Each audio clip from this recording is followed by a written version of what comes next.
भारत सरकार द्वारा एक नए धर्म कबीर धर्म को भी मान्यता देने की मांग हुई तेज। आज लहरियासराय के ऑडिटोरियम में एक दिवसीय सम्मेलन कर भारत सरकार से कबीर धर्म को मान्यता देने की बात कबीर सम्मेलन में उठी। दरभंगा जिला के लहरियासराय प्रेक्षागृह ऑडिटोरियम में शुक्रवार को संत धर्म फाउंडेशन ट्रस्ट की ओर से एक दिवसीय सदगुरु सम्मेलन किया गया। वहीं इस सम्मेलन में वचन वंशी मूल गद्दी रोसड़ा आचार्य महंत सुरेश साहेब की अध्यक्षता में यह कार्यक्रम का आयोजन हुआ, जहां कार्यक्रम की शुरुआत श्वेत ध्वज फहराकर किया गया। उसके बाद दीप प्रज्वलित कर कार्यक्रम को आगे बढ़ाया गया।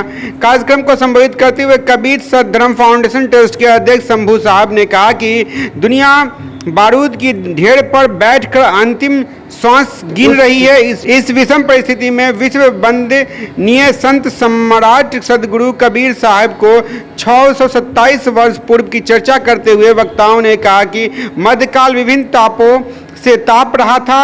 वर्ण व्यवस्था, वर्ग व्यवस्था, जाति व्यवस्था निरी समाज को फैलाए दंश रहा था। भगवान और भाग, मंदिर मस्जिद जैसे विवादों में भारत की भूमि रक्त रंजित हो रही थी। ऐसे विकट काल में सदगुरु कबीर साहब का आना एक ऐतिहासिक उपलब्धि रही है। उपस्थित संत महात्माओं ने आश्चर्य जाहिर करते हुए कहा कि आज सदगुरु कबीर साहब के सामाजिक न्याय समतामूलक समाज स्थापना के कारण ही बड़े ओहदे पर अनुसूचित, शोषित, वंचित समाज को ऊंची कुर्सी मिल रही है, परंतु किसी भी सरकार ने कभी भी सदगुरु कबीर साहब के प्रति कोई ख्याल नहीं किया। सदगुरु कबीर साहब के विभिन्न आश्रमों की संपत्ति या तो सरकार कब्जा रही है तो तथाकथित दबंग लोगों के द्वारा कब्जा किया जा रहा है, जिस पर कहीं न कहीं सरकार को पहल करने की आवश्यकता है। वहीं सभा के अध्यक्ष ने कहा कि कबीर धर्म को भी भारत सरकार द्वारा मान्यता देने की आवश्यकता है, जिसे आज तक हिंदू धर्म में शामिल किया जा रहा है, जबकि कबीर धर्म अन्य धर्मों से अलग है। कार्यक्रम का यही उद्देश्य है। 627 साल पहले कबीर साहब 1398 ईस्वी में काशी नहर तालाब में प्रकट हुए थे।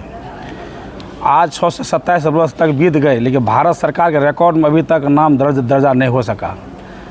जो उसका छुट्टी नहीं हो पाया, एक छुट्टी छोटा सा बात है, छुट्टी नहीं हो पाया, लेकिन 6 धर्म हिंदू, मुसलमान, सिख, ईसाई, पारसी, जैनी जितने हैं 6 धर्म का रिकॉर्ड भारत सरकार के में दर्ज है, लेकिन 7वां धर्म अभी तक नहीं हो पाया। पहले लिख के आता था कबीर पंथियों को जो बैरागी नाम से, लेकिन जब जनगणना हुआ तो 6 धर्म में समित कर दिया। इसलिए हम लोग का यह उद्देश्य है, जो कबीर धर्म का जो है सो स्थापना होना चाहिए, भारत सरकार के रिकॉर्ड में दर्जा होना चाहिए। उससे हम लोगों को लाभ होना चाहिए। कुछ लाभ मिलता नहीं है हम लोगों को। भारत सरकार के रिकॉर्ड में कोई दर्ज इसलिए नहीं अभी तक नहीं है, जो हम लोग का कोई बेटा नौकरी करता है, भारत में जाकर सेना में लड़ता है, चाहे मास्टर है, इंजीनियर है, कलेक्टर है, जो भी पद मिला है वो लोग कंठी को तोड़ लेना पड़ता है वहाँ पर। क्यों? वहाँ पर अंडा, मुर्गा, मुर्गी सब चलता है। जितने भी धर्म है सब में मांस, मछली, दारू, शराब, भांग, गांजा सब चलता है, लेकिन कबीर धर्म ऐसा नहीं है। यह सब जो वंचित है वही कबीर पंथी है, और जो कबीर पंथी वही कबीर धर्म होता है। कबीर धर्म उसी कहा जाता है जो मानव धर्म है। मानव उसी कहा जाता है, सत्य बात को मान ले, गलत बात को छोड़ दे, वही मानव बनता है, वही साधु बनता है, वही संत बनता है, वही महंत बनता है, वही कबीर पंथी कहलाता है। तो इसलिए इसका दर्जा होना चाहिए, कबीर धर्म का दर्जा होना चाहिए भारत सरकार के रिकॉर्ड में। उससे हम लोगों को क्या है, कबीर साहब के बानी बचपन से उसे कुछ पढ़ाया जाता है, लेकिन बचपन से अगर भारत सरकार के रिकॉर्ड में कबीर साहब के बानी को पढ़ाया जाए तो हम लोग अभी मतभेद, जो भाई भाई में मतभेद है, बाप बेटा मतभेद है, सास पोतों में मतभेद है, बच्चा बच्चा मतभेद है, पड़ोसी दूसरा मतभेद, ये सब निपटेगा कबीर साहब के बानी के अनुकूल। दूसरा कोई बानी संसार में नहीं है, सब मिली जुली है। लेकिन कबीर साहब बानी में कुछ नहीं है। कबीर सत्य कबीर सत्य है वक्ता। एक आध कोई ऐसा वाणी भी बता दीजिए जो मैसेज चला जाए। हाँ, कबीर साहब की वाणी है, तन मन से भजो मेरी भक्ता, सत्य कबीर है सत्य भक्ता। नीड़ छीर के कबीर करे निवारा, कहाँ ही कबीर सोजन मेरा। जो सत्य असत्य को अलग कर दे, सत्य को पकड़ ले, असत्य को छोड़ दे, उसी का नाम है कबीर पंथी, उसी का नाम है कबीर धर्म। लेकिन यहाँ कहते हम सत्यवादी हैं, लेकिन असत्यवादी में फंसे हुए हैं। ये कबीर धर्म से ही इसका निपटारा पूरा विश्व हो सकता है, पूरा संसार हो सकता है। लेकिन भारत धर्म प्रधान देश कहते हैं, बहुत पथ पंथा को मानते हैं, सब कबीर साहब को मानते हैं, लेकिन भारत सरकार के रिकॉर्ड में अभी दर्ज नहीं हो पाया। आप लोग कबीर धर्म की मांग कर रहे हैं जी ये ना जी। सभी धर्म जो भी धर्म है उसके कोई ना कोई भगवान के रूप में भगवान होते हैं, तो आप लोगों के इस धर्म के भगवान कौन है? सबसे पहले ये बात को जानता नहीं है, भगवान किसे कहते हैं? भग जो रवान, जो भग माता के गर्भ से जो पैदा लिए उसे भगवान कहते हैं। जो हम लोग भगवान भगवान कहते हैं, परमात्मा को पहचानिए। परमात्मा कौन है? आत्मा कौन है? मन कौन है? बुद्धि क्या है? अहंकार क्या है? काम क्या है? क्रोध क्या है? लोभ क्या है? मोह क्या है? इससे बारे में जो जाना देता है उसी का नाम है कबीरपंथी। कबीर साहब बताए, भेष देख मत भूलिए, पूछिए आत्मज्ञान, बिना कसौटी होते नहीं कंचन की पहचान। ये बताइए गुरुजी कि आप लोग क्या हिंदू धर्म में नहीं आते हैं? हम लोग न हिंदू है, न मुसलमान है, न सिख है, न ईसाई है, हम एक मानव धर्म है। अभी किस धर्म में गिनती किया जा रहा है आप लोग? हम लोग को हिंदू धर्म में गिनती कर दिया जाता है, जिसमें मांस मछली दारू शराब भांग गांजा सब खाते हिंदू कहलाते हैं। तो ये जो आपकी जो पहल है कबीर धर्म की स्थापना की मांग आप लोग कर रहे हैं भारत सरकार में, ये जो पहल जो कर रही है, पहल कब से हो रही है? ये देखिए तारीख 13, सब याद कर लीजिए, तारीख 13 महीना 8 ईस्वी 43 ईस्वी से चालू है। इसको दबाया गया। हमारे सब पूर्वज भारत सरकार से बहुत बात करने को चाहा, बात करते करते नहीं हो पाया। पहले हम लोग को बहुत शासन हुआ, उसको दबाया गया। अंतिम में 85-86 ईस्वी में जब राजीव गांधी का सरकार आया, उस समय में हमारे कबीर बच्चन वंश का जो कबीरपंथी का हमारे जो आचार्य थे, अभी वर्तमान में भी है विद्यानंद साहब रोसड़ा, वह गए थे। और सरदे चले गए साहब हमारे साहब अभिलाष साहब, ये 4 संत गए थे बात करने के लिए। लेकिन बात हुआ, बोला इसको हम आगे लेके चलेंगे, लेकिन यह बात दबा दिया गया। राजीव गांधी साहब का देहांत हो गया, उसके बाद दबा गया, फिर उसको कोई उपचार किया नहीं। जब जनगणना होता तो बैरागी नाम से होता था कबीरपंथी को, लेकिन वो भी उसको कंप्यूटर अलाउ नहीं करता है। जब उसको नाम डालते कबीरपंथी है तो चला जाता हिंदू धर्म में, चला जाता मुसलमान धर्म में, सिख धर्म में, ईसाई धर्म में। इसलिए कबीर धर्म को अलग एक 7वां कबीर दर्ज कराने के लिए हम लोग ये संकल्पित हैं। तारीख 10 महीना 2 ईस्वी 2025 में हम लोग इस संगठन को रजिस्ट्रेशन भी कर चुके हैं। उसके आगे बढ़ रहे हैं। अभी जिला में हम लोग गांव में जगा रहे हैं। अभी जागे नहीं हुए, सब हमारे कबीरपंथी लोग सो रहे हैं। दरभंगा जिला की बात करें तो आपके धर्म से कितने लोग यहाँ हैं? दरभंगा जिला के लगभग अभी यहाँ पर तो सब मिला के जिला में कितने लोग होंगे? जिला में अभी वर्तमान में क्या आबादी है? अनुयायी के तौर पे नहीं, आबादी एक धर्म इसमें लेंगे तो पूरा भारत में 20 करोड़ लिए हम लोग, तो कम से कम 10 लाख से कम तो नहीं होगा एक जिला में। एक जिला में 10 लाख से कम नहीं होगा। 5 लाख, 10 लाख, 1 लाख, 2 लाख, हर जिला में। भारत कोई ऐसा जिला नहीं है जिस जिला में हम लोग का कबीरपंथी नहीं है। अपना परिचय?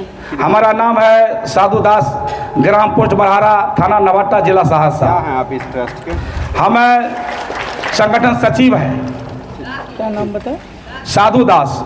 हम लोग सरकार से ही मांग रहे हैं, जो जितने भी धर्म हैं सब सरकार के रिकॉर्ड में दर्ज है। लेकिन हम लोग आज 6 से 27 वर्ष बीत गया, लेकिन हम लोगों का आज कोई ऐसा रिकॉर्ड नहीं है जो सरकार के घर में है। एक हम लोग पटना में देखे, जहाँ पे मुख्यमंत्री सचिवालय है, वहाँ पे एक कबीर वट बनाया गया है। वहाँ पे हम लोग बोले जो कबीर साहब कहाँ पे मूर्ति डालिए और हम लोगों को एक पटना में कबीर भवन दीजिए, जिससे बिहार के जितने भी कबीरपंथी है वह कबीरपंथी पटना में जाए, क्योंकि बिहार की राजधानी पटना है। वहाँ पे हमारे गरीब जितने भी हैं, जो लाचार हैं, जिनके पास पैसा कम है, वहाँ जा कर के वह कबीर भवन में रह कर सके अपना पुनः जो डॉक्टर के पास जाए वह इलाज करा सके। किसी को ट्रेन पकड़ना है, किसी को सारा समस्या है, वह समस्या वहाँ रह कर के हल कर सके। और सरकार के तरफ से हम लोगों को सुविधा मिले, शिक्षा क्षेत्र में हो चाहे अन्य जो भी क्षेत्र हो जिसमें हम लोगों को सुविधा मिले, जिससे कबीरपंथी को मान के चलिए सहयोग मिले और हम लोगों का यह उद्देश्य है, जो मानव सबसे बड़ी संपत्ति है, मानव के बिना सारा जीवन अधूरा है, जिसको कबीर साहब के द्वारा कहा गया है, जो तन मन धन से कीजिए निस्दिन परोपकार और यही सार नरदेह से वाद विवाद विसार। यह मानव का जीवन हम लोग को मिला है, तो जहाँ तक बन पड़े आप अपने तन से हो, मन से हो, धन से हो, सेवा का भाव रखना चाहिए, प्रेम का भाव रखना चाहिए, एकता का भाव रखना चाहिए, क्योंकि इस शरीर से अगर जीवात्मा निकल जाए तो यह शरीर का कोई महत्व नहीं है। मानव का यह उद्देश्य है, जब वाद विवाद रहित जीवन को जीना चाहिए, जिससे अपना भला हो और जन कल्याण हो। सदगुरु कबीर साहब सारे संतों के सम्राट थे, और जितने भी सदगुरु कबीर साहब का आज ऐसा कोई सत्संग नहीं है जिसमें कबीर साहब की वाणी ना हो। जिस सत्संग में कबीर साहब की वाणी ना चलता हो, ना बोला जाए, वह सत्संग कभी सफल नहीं हो सकता है। लेकिन हम लोग यह प्रयास कर रहे हैं, जो सरकार हम लोगों का अर्जी सुने, हम लोगों को भी कोई रास्ता दे, हम लोगों को कोई जगह दे, इसीलिए हम लोग यह दरभंगा में आयोजन किया जा रहा है। और बिहार के अंतर्गत दरभंगा जिला अपने आप में कबीर पंथ के लिए एक बहुत बड़ी धरोहर है, बहुत बड़ी संपत्ति है। यहाँ पे कबीर साहब उत्तरी बिहार के अंदर दरभंगा जिला का एक बहुत बड़ा स्थान है, और यहाँ पे कबीर पंथियों की संख्या, मठों की संख्या बहुत है, जिसमें आपके एक दरभंगा शहर के अंतर्गत सुंदरपुर जगह है, जहाँ पे यहाँ पे रोसड़ा का एक संत कबीर बचन वंशीय आश्रम है। वहाँ दरभंगा जिला के अंदर सुंदरपुर में वह यानी समझिए 70-80 साल से वो आश्रम अभी चल रहा है, और बिहार के अन्य जिलों में यह आश्रम है, जिससे जी आप लोग कबीर धर्म की मांग कर रहे हैं भारत सरकार से, स्टेट गवर्नमेंट से, जी, तो अभी तक आपको किस धर्म में माना जा रहा है? हम लोगों को कहने का मतलब हिंदू धर्म कहा जा रहा है, लेकिन हिंदू और मुस्लिम, सिख, ईसाई हम सब इस धर्म को नहीं मानते। हम लोग मानव धर्म है, मानव हित के लिए काम करना चाहते हैं, जिससे मानव का कल्याण हो। ना हम लोगों को मूर्ति से कोई इच्छा है, ना हम लोगों को मंदिर मस्जिद से दोष है। हम लोग मानव हित के लिए काम करना चाहते हैं, जिससे मानव का स्थान मिले और मानव मानव से प्रेम करे। ये मंदिर मस्जिद से हम लोग कोई विरोध नहीं है, कोई भेदभाव नहीं है। हम लोगों को मानव का सेवा कर सके, जहाँ तक बन सके, हम लोग का यही उद्देश्य है। हम कहने का मतलब समस्तीपुर डिस्ट्रिक्ट के अंतर्गत एक रोसड़ा शहर है, रोसड़ा में संत कबीर बचन वंशीय कबीर आश्रम है, उसका हम अभी वर्तमान महंत है। जो आश्रम लमसम 200 साल से ऊपर से चल रहा है। ये आश्रम पुराना आश्रम है, जो हम बिहार धार्मिक न्यास बोर्ड से भी हम लोग मतलब जुड़े हुए हैं। जो भी बिहार में पुराना मठ है वो सब धार्मिक न्यास परिषद से जुड़ा हुआ है। अपना परिचय नाम हमारा हुआ आचार्य महंत सुरेश साहब रोसड़ा। संगठन के क्या है? हम इस संगठन के अध्यक्ष हैं, जो अभी सत्संग का अध्यक्षता कर रहे हैं। गुरुदेव स्वामी की। थैंक यू फॉर वॉचिंग दर्पण 24 न्यूज। खबर को सबसे पहले पाने के लिए यूट्यूब पर देख रहे हैं तो सब्सक्राइब करें, फेसबुक पर देख रहे हैं तो फॉलो करें। कमेंट्स में अपनी राय या अपने आस पड़ोस में समस्या हमें बताएं। हमें सपोर्ट करने के लिए लाइक और शेयर अवश्य करें। धन्यवाद। थैंक यू फॉर वॉचिंग दर्पण 24 न्यूज। खबर को सबसे पहले पाने के लिए यूट्यूब पर देख रहे हैं तो सब्सक्राइब करें, फेसबुक पर देख रहे हैं तो फॉलो करें। कमेंट्स में अपनी राय या अपने आस पड़ोस में समस्या हमें बताएं। हमें सपोर्ट करने के लिए लाइक और शेयर अवश्य करें। धन्यवाद।